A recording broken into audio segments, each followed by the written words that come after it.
On vous en parlait hier, dorénavant, certains soins de santé seront mieux remboursés, notamment pour les personnes qui sont en traitement contre le cancer et qui doivent acheter un chapeau. Il y a aussi des initiatives privées comme celle de la créatrice belge Fabienne Delvigne. Elle crée des chapeaux pour les personnes les plus précarisées.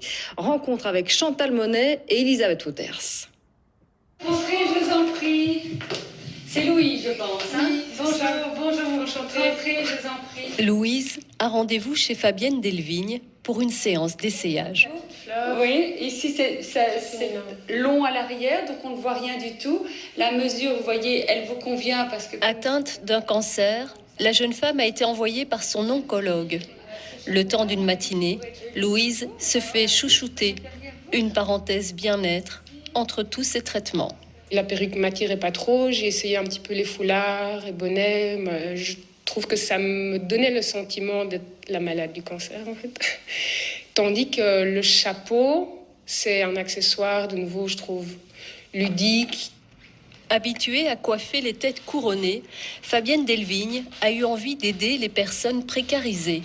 Grâce à son ASBL Caring Hats, chapeau bienveillant, la styliste leur offre une de ses créations. Ce sont les hôpitaux partenaires qui nous envoient ces personnes. On va vraiment offrir le chapeau qui leur convient le mieux. Parmi les hôpitaux partenaires, la clinique Saint-Jean à Bruxelles. Le fait de porter ce chapeau au lieu d'une perruque, eh bien, on voit que le visage est illuminé autrement. Elles se sentent mieux.